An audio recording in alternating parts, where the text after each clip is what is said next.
ஆமா. ஹாய் செல்லம்ஸ். என்ன இன்னைக்கு ரொம்ப எக்ஸ்ட்ரா அழகா இருக்கீங்க? இன்னைக்கு வந்து நேற்றுக்கே சொல்லியிருந்தேன் இல்லையா, நாளைக்கு உங்ககிட்ட ஒரு ஹாப்பி நியூஸை நான் ஷேர் பண்ணுறேன்னு சொல்லிட்டு நம்மளோட வீட்டு கிரகப்பிரவேச பத்திரிக்கை அடித்து வந்துருச்சு. ஆமா காய்ஸ். அதாவது என்ன சொல்கிறது, இதெல்லாம் நடக்குமா அப்படின்னு ஒரு காலத்தில் நம்ம வந்து யோசித்து ரெவியூல் பண்ணாமே இருந்தோம். என்ன வாங்கிட்டோம், கடன் வாங்கி பண்ணுறோம், அதை வந்து ஒழுங்காக திருப்பி கட்ட முடியுமா, இப்படியெல்லாம் ஒரு என் மனசில் தோணி தான் அதை கிட்டத்தட்ட உங்ககிட்ட நாங்கள் சொல்கிறதுக்கே ரொம்ப லேட்டாக தான் சொல்லியிருப்போம். அதுக்கப்புறமா ஒவ்வொன்றா நடக்குது, எல்லாமே எங்களை மீறி தான்ப்பா நடக்குது. நீங்கள் வந்து சொல்லலாம், ஒருத்தர்லாம் சொன்னாங்க இவங்கெல்லாம் கடன்லாம் வாங்கல, பொய் சொல்கிறாங்க அப்படின்லாம் கமெண்ட் பண்ணியிருக்காங்க. எடுத்து ப்ரூஃபாக காட்ட முடியும், எத்தனை இருக்கும். அதாவது 2 ஃபினான்ஸில் வாங்கியிருக்கோம். ஒன்று காட்ரேஜ் ஃபினான்ஸ், இன்னொன்று ட்ரூ ஹோம் ஃபினான்ஸ். 2 ஃபினான்ஸில் வாங்கியிருக்கோம். காட்ரேஜ் ஃபினான்ஸில் சம்பரம்பாக்கம் வீடுன்னு தெரியும் இல்லையா, அதோட நம்ம ரெஜிஸ்டர் பண்ண vlogலாம் கூட போட்டிருக்கோம். அதெல்லாம் பார்க்குறாங்களா, வந்த மணிக்கு சொல்ல வேண்டியது ஏதோ சொல்லுவாங்களே, இதெல்லாம் பண்ணுமே. எவ்வளோ கஷ்டப்பட்டு நம்ம வந்து மோடி பண்ணோம். அதை போய் அதெல்லாம் கூட குன்றத்தூர் ரெஜிஸ்டர் ஆஃபீஸ்லேயும் பண்ணியிருக்கிறோம், நம்ம பூந்தமல்லி ரெஜிஸ்டர் ஆஃபீஸ்லேயும் காட்டியிருப்போம் உங்களுக்கு. இதையெல்லாம் பார்த்துட்டு கூட வந்து பொய் சொல்கிறீங்க, அது எப்படி மனசாட்சியோடு சொல்கிறாங்கன்னு எனக்கு தெரியல. அதுக்கப்புறமா வந்து என்ன சொல்கிறது, எவ்வளோ தடைகளை தாண்டி ஒவ்வொரு சமயமும் அப்படி நிற்கும்போது மனசை தளர விடாமல் அடுத்தடுத்து நம்ம போவோன்ற ஒரு நம்பிக்கையோடு தான் நம்ம வந்து கிரகப்பிரவேச பத்திரிகை அடித்து வாங்கிட்டு வந்திருக்கோம். இதுக்கெலாம் உங்களோட பிளஸ்ஸிங்ஸ் தான் காரணம். நல்ல மனசோட எவ்வளோ பேர் வந்து அவ்வளோ அழகாக கமெண்ட் பண்ணுறீங்க. பத்திரிக்கையை கமிங் சண்டே வந்து ரிவீல் பண்ணுறோம், சாமிக்கு வச்சுட்டு வந்தாச்சு. ஆமாம், இன்னைக்கு ஃபஸ்ட்டு வந்து பண்ணுங்க, கெஸ் பண்ணுவோம். அப்ப சொல்ல வேண்டாமா இப்போ? கெஸ் பண்ணட்டும். அப்படியா? இன்னைக்கு நம்மள நிறைய பேர் அந்த கோவில்ல பார்த்தாங்க. பெரியாச்சிக்கு, நம்மளோட குலதெய்வம் இல்லையா, பெரியாச்சிக்கு ஒரு பத்திரிகை எழுதி சாமி கிட்ட வச்சுட்டோம். ஏன்னா அதை வந்து நம்ம ஞாயிற்றுக்கிழமை போக போகிறோம், அப்போ போகும்போது நம்ம வச்சிருவோன்றக்காக எழுதி முதல் பத்திரிகை வச்சுட்டோம். அதுக்கப்புறமா தான் போயிட்டு இங்கே முடிச்சுட்டு வந்திருக்கிறோம். என்னன்னா இதை எவ்வளோ கஷ்டத்தை தாண்டி அந்த பத்திரிகை நம்ம கையில் கிடைக்குதுன்னா அவ்வளோ ஒரு மன மகிழ்ச்சியாக இருக்குது.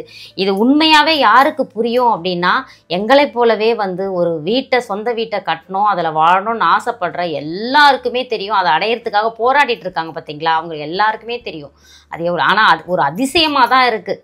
நம்மளோட என்ன சொல்கிறது, கடன் அழைக்கக்கூடிய சக்தியே இறைவன் கொடுக்குறான். நம்மளோட இயற்கை சந்தை வாடிக்கையாளர்கள் கொடுத்துருக்கீங்க, அதுதான் ஒன்று. அவ்வளோ மகிழ்ச்சியாக இருக்குது. அதுக்கப்புறம் இன்னைக்கு சமைச்சது வாங்க, இன்னைக்கு நம்ம வீட்டில் என்ன ஸ்பெஷல்னு பார்க்கலாம். பார்க்கலாம் வாங்க. அது இல்லாமல் இந்த சந்தோஷத்தில் எனக்கு இது மறந்துட்டேன் பூஜா, நான் இன்னும் இது ஒரு விளாகுன்னு சொல்லிட்டு நான் சொல்லிட்டு இருக்கிறேன். நான் பார்க்கலாம். இன்னைக்கு ஸ்பெஷல் வந்து நம்ம வீட்டில் சுட சுட சோறு. இன்னைக்கு சமைச்சது நம்ம வர்ஷா குட்டி தான்.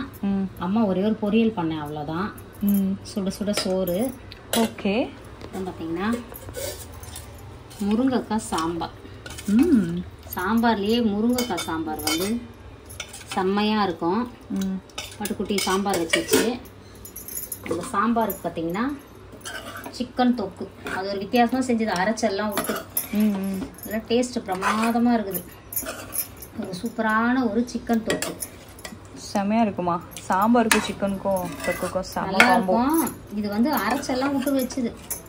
நான் அப்படியே சைடில் பார்த்துனே இருந்தேன், நான் நடுவில் விட்டேன், என்ன பண்ணுச்சுன்னு பார்க்கல. ஸோ சூப்பரான ஒரு சிக்கன் தொக்கு. அப்புறம் பார்த்தீங்கன்னா மாம்பழம், அவிச்ச முட்டை, ஓகே,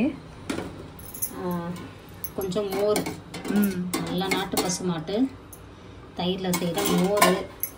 அதில் இஞ்சிலாம் போட்டிருக்கீங்க போல். ஆமாம், இஞ்சி இதெல்லாம் தட்டி, பச்சை மிளகாலாம் தட்டி போட்டிருக்கோம். அதுக்கப்புறம் காராமணிக்காய் பொரியல். இதுதான் நான் பண்ணேன், மற்ற எல்லாமே வருஷப்படி தான் பண்ணாங்க. இதுதான் நம்ம வீட்டு ஸ்பெஷல் இன்னைக்கு. அதுக்கப்புறம் வர்ஷா குட்டி வேற லெவலில் சமைச்சிட்டாங்க, பிரம்ம மாதிரி சாப்பிட போகிறோம். இன்னைக்கு ஒரு பொடி செல்லா குட்டிஸ் வீட்டில் டிஃபன் என்ன, லஞ்ச் என்ன மறக்காமல் கமெண்ட் பண்ணுங்கள். காலையில் கோயிலுக்கு போனோம் இல்லையா, டிஃபன் வந்து அங்கே கோயில் வர வழியிலே சாப்பிட்டுட்டு வந்துட்டோம். ரோட்டு கடையில் தான் சாப்பிட்டோம். அவ்வளோ அருமையாக இருந்துச்சு அந்த டிஃபனு.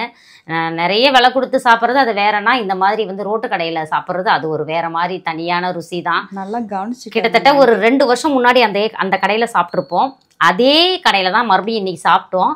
அது வந்து அந்த அம்மாவோட அன்பும் மாறலை, அவங்க கைமணமும் மாறலை. அவ்வளோ அருமையாக இருந்துச்சு அந்த டிஃபனு. மனசார பாராட்டுறேன் நான். அதுக்கப்புறம் வந்து ஏன்னா இன்னைக்கு திருமண நாள் பிறந்த நாள் கொண்டாடும் அனைவருக்கும் எங்கள் மனமார்ந்த நல்வாழ்த்துக்கள் செல்லங்களாம். வாழ்க வளத்துடன் எப்போதும் மகிழ்ச்சியாக நிம்மதியாக சந்தோஷமாக இருங்க பட்டுக்குட்டீஸ். அப்புறம் இன்னொன்று நம்மளோட இயற்கை சந்தை பொருட்கள் தேவைப்படுறவங்க வாட்ஸ்அப்க்கு ஒரு ஹாய் மெசேஜ் அனுப்புங்க, நான் டீட்டெயில் சென்ட் பண்ணுறேன். இங்கே பாருங்கள், என்னோட முடி உங்கள் கண்ணு முன்னாடி தான் தெரியும். மொட்டை அடிச்சுட்டு இப்போ வளர்ந்துட்டு இருக்க முடி எவ்வளோ அழகாக வளர்ந்துட்டு இருக்கு பாருங்கள். நல்ல சாஃப்டாகவும். இதுக்கு எல்லாத்துக்குமே காரணம் நம்மளோட இயற்கை சந்தை சீயக்காய் தூளும் ஹேர் ஆயிலும் தான்.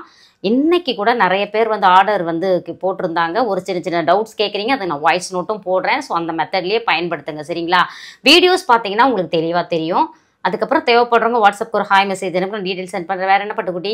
அவ்வளோதான். Spread positivity, love you all.